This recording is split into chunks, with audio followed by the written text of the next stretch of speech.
আজকে আমরা দেবাঙ্গনে এসেছি। আপনারা ভাবছেন দেবাঙ্গনটা কী? এটা হচ্ছে ওল্ড এজ হোম। একটা সংস্থান যেখানে বয়স্ক লোকেদের রাখা হয়, তাদের রক্ষণাবেক্ষণ হয়। এবারে ভিতরে যাব, তারপরে আপনাদের বলবো তারা কেমন আছে। ঠিক আছে, আমার সঙ্গে থাকবেন। সব কেক কাটা সবার জন্মদিনে সমস্ত কিছু যত রকম ভাবে ওনাদের ভালো রাখা যায় আমরা চেষ্টা করি। আচ্ছা দিদি, আপনি এককালে অভিনয় করতেন? আমি বেশি নাটকে থিয়েটার করতেন? আচ্ছা। হ্যাঁ, আমাদের নাট্যরঙ্গ বলে গ্রুপ ছিল। নামটা একটু বলবেন? ইতি চক্রবর্তী। আমি বলে দিচ্ছি, আমি এপি ব্লকের সেক্রেটারি।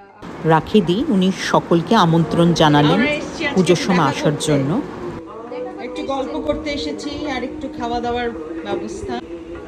হ্যাঁ হ্যাঁ নমস্কার। হ্যাঁ, কি ব্যাপার?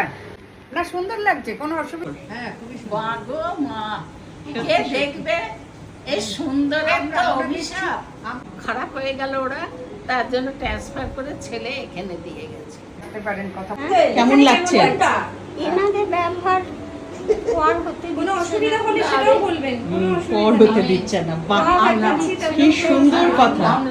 আমি না দাদাই ইন্সপিরেশন। কিন্তু প্রথমে আমি ভেবেছিলাম ওই বাপরে এত দায়িত্ব এতজনের আমি কি পারবো? লোকে তো নিজের বাবা মার দায়িত্বই নিতে পারে না। তো সেক্ষেত্রে তারপর দেখলাম যে না, ঠিক আছে, খুব ভালো লাগে সময়। 3 তলা বাড়ি, নিচ থেকে আমরা উপরে গেলাম।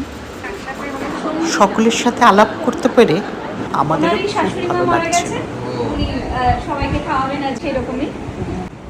ভালোভাবে খেয়েছেন তো? আপনি খেয়েছেন তো ঠিক মতো?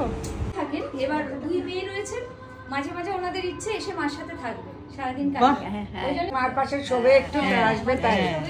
নাতনি এতে ব্যাঙ্গালোরে কাজ করে। হ্যাঁ, ও কি সাহস, বাইকে করে বারাসাতে 4 দিনে। দেখুন, এই রুমটার সাথে অ্যাটাচড কিচেন অ্যান্ড ওয়াশরুম, একটা অ্যাপার্টমেন্টের মতন। উনি আদর করছেন সুতপা, উনি ব্যবস্থাপনায় আছেন। ব্রেকফাস্টে উনি কর্নফ্লেক্স বা পোহা খান। আপনার খাওয়া হয়েছে তাই বলছে। এটা হচ্ছে কিচেন। রোজকারের ব্রেকফাস্ট, লাঞ্চ, ডিনার তৈরি হয়। আজকে যা যা রান্না আয়োজন হয়েছিল আমরা এখানেই খেলাম একসাথে। আজকে দিনটা সত্যি খুব ভালো কাটলো, খুব উপভোগ করলাম।